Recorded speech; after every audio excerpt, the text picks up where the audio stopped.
லதா எப்போதுமே வேலண்டைன்ஸ் டே தனியா தான் கொண்டாடுவா. அவளுக்கு காதல்னா ஒரு கனவு மட்டும்தான். வாழ்க்கையில பல ஏமாற்றங்களை சந்திச்சிருக்கிறா. பல புரிதல் இல்லாத உறவுகள் அவ வாழ்க்கையில நடந்திருக்குது. இப்ப அவளுடைய இதயம் வெறுமையா இருக்குது. உண்மையான காதல் எங்க இருக்குதுன்னு அடிக்கடி கடவுள் கிட்ட கேட்டுப்பா. ஒரு வேலண்டைன்ஸ் டே அன்னைக்கு அவ சர்ச்சுக்கு போனா. பாஸ்டர் சொன்னாரு, காதல்னா வெறும் ரோசஸ், சாக்லேட்ஸ் அல்லது ஐ லவ் யூங்கிற வார்த்தைகள் அல்ல. உண்மையான காதல்னா தியாகம், ஏற்றுக்கொள்தல், என்றும் மாறாத அன்பு. அது கடவுளின் அன்புல தான் முழுமையடையுது. ஆராதனை முடிஞ்ச பிறகு லதா சர்ச் வாசலுக்கு வந்தா. ஒரு சின்ன பையன் அவளை நோக்கி ஓடி வந்தான். அவன் கையில ஒரு ரெட் ரோஸ் இருந்துச்சு. அக்கா, இது உங்களுக்கு, அவங்க கொடுத்தாங்கன்னு புன்னகையோட சொல்லிட்டு ஓடிட்டான். லதா ஆச்சரியத்தோட அதை வாங்கி பார்த்தா. ரோஸ் பக்கத்துல ஒரு சின்ன பேப்பர் இருந்துச்சு.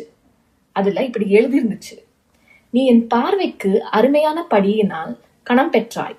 நானும் உன்னை சிநேகித்தேன். பயப்படாதே, நான் உன்னோடு இருக்கிறேன். உன்னை நான் மறக்கல. உன் கண்ணீரை நான் எண்ணி இருக்கிறேன். நீ தனியா இல்ல. என் அன்பு உன்னை சூழ்ந்திருக்குது. என் அன்பு நேற்றும் இன்றும் என்றும் மாறாதது. நீ எனக்கு வெளியேற பெற்றவள். நான் உன்னை நேசிக்கிறேன். இப்படிக்கு உன் பிதாவாகிய தேவன். லதா கண்கள்ல கண்ணீர். சுற்றுமுற்று பார்த்தா. யாரும் இல்ல. அவ அந்த ரோஜாவை மார்போட அணைச்சுக்கிட்டா. அப்போ இருந்து லதா வேலண்டைன்ஸ் டேய வேற விதமா கொண்டாடினா. அவ தெரிஞ்சவங்க தெரியாதவங்க எல்லாருக்கும் ரோஜாவை கொடுத்தா. ஒவ்வொரு ரோஜாவோட ஒரு சின்ன குறிப்பு வச்சா. இந்த ரோஜா போலவே கடவுளின் அன்பு என்றும் புதியது. அவர் உன்னை நீ இருக்கிற வனமாகவே நேசிக்கிறார். காதல் தினத்துல நம்ம கொண்டாடும் அன்பு அழகானது. ஆனா உண்மையான காதலின் ஆதாரம் கடவுளுடன் தான் இருக்குது. அவர் நம்ம முதல்ல நேசிச்சார். அதனால்தான் நம்மளால நேசிக்க முடியுது. ஒருவரில் ஒருவர் அன்பா இருக்க கடவோம். ஏனெனில் அன்பு தேவனால் உண்டாயிருக்கிறது.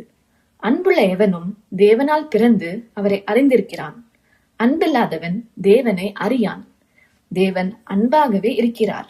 தேவனுடைய அன்புல எப்பவும் மகிழ்ச்சியா இருங்க. ஹாப்பி வேலண்டைன்ஸ் டே.